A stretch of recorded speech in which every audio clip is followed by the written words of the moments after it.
Өнөөдөр бид орчин үеийн шашнууд хэрхэн үүсч өгсөн тухай товч танилцуулъя. Хүн төрөлхтөн эртнээс байгаль амьдралын учрыг тайлбарлахын тулд итгэл урамшил бий болгож ирсэн. Ингэснээр дэлхийн томоохон шашнууд үүссэн байдаг. 15-аас 19-р зууны үед Христийн шашны олон урсгал Европ, Америк хүчтэй дэлгэрсэн. Энэ үед шашны нийгмийн ёс суртахуун боловсрол улс төртэй нэгт холбоотой байв. Харин 19-р зуунаас эхлэн шашны шинжилгээнүүд бий болж эхэлсэн. Жишээлбэл 1830 онд Мормоны шашин, 1863 онд Бахан итгэл үүсэж хүн төрөлхтний эвлэн гэлтэй байхыг уриалсан. 20-р зуунд орчин үеийн шашнууд илүү өвчнөд тархсан. 1950-аас 1960-ад он хар хришна, синделоги зэрэг шин шашны хөдөлгөөнүүд бий болж Аз, Европ, Америк тархжээ. Эдгээр нь уламжлалт шашны сургаалт, шин тайлбар өгч, хувь хүний дотоод хөгжил, оюун санаанд анхаарах болсон. Орчин үеийн шашнуудын нэг онцлог нь соёл хоорондын нөлөөлөл юм. Буддизм, Хинду, Христийн сургаал хоорондоо уялдаж синкрет хэлбэрээр илэрдэг болсон. Мөн шашны зөвхөн итгэж биш, амьдралын хэм маяг, ёс зүй, их тайвны үзэл санааг илэрхийлэх хэрэгсэл болжээ. Шашин бол цаг хугацаатай хамт өөрчлөгдөж нийгмийн хэрэгцээнд нийцэн хөгжиж ирсэн оюун санааны чухал үзэгдэл юм. Эскихийн ёс зүйн дүрм.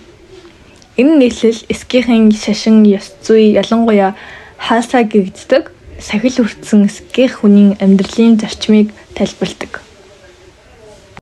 Хаасаа нь гуру говийн эскихийн байгуулсан шудраг ёс зориг, ариун байдлыг эрхэмлдэг ариун цэрэг гэсэн утгатай нийгэмлэг юм. Тэдний гол зорилго нь хүч чадлаа өөрийн ашигт биш харин сул дорой хүмүүсийг хамгаалж шудраг ёсыг тогтоохын төлөө зориулах явдал гэж өгүүлдэг. Мөн нийтлэлд бурхан бүх хүнийг адилхан бүтээсэн. Дээд, доод, каст ялгарвал байж болохгүй гэж онцлсон. Тиймээс сайн эских хүн гарал угсаа, баялаг, нийгмийн байр суурь харгалзахгүйгээр хүн бүрийг хүндэтгэх ёстой. Үүн дээр нэмээд бэлтгэлийн 5 өмсгөл буюу өсөө тайрахгүй, сам барих, төмөр богооч зөөх, даруй дотор өмсөх, сэлэм авч явах гэсэн 5 бэлэг тэмдэг дурддагдана. Эдгээр нь зөвхөн гаднах хувцас биш харин эских хүнд цэвэр ариун байдал, өөрийн хянах хийсэн бүхэн бурхны өмнө хариуцлагатай байж хэрэгтэй үед шудраг ёсны төлөө тэмцэх үүнийг байнга сануулдаг гэж тайлбарсан.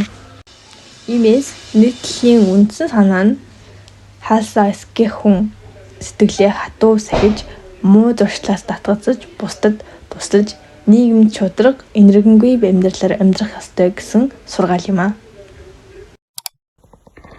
Карго сүсэг нь дэлхийн 2 дугаар дайны дараах номхон гарлуудад цэргийнхнээс үлдсэн эд баялаг карго нь Тэнгэрийн билэг гэх итгэл үнэмшлээс үүднэ.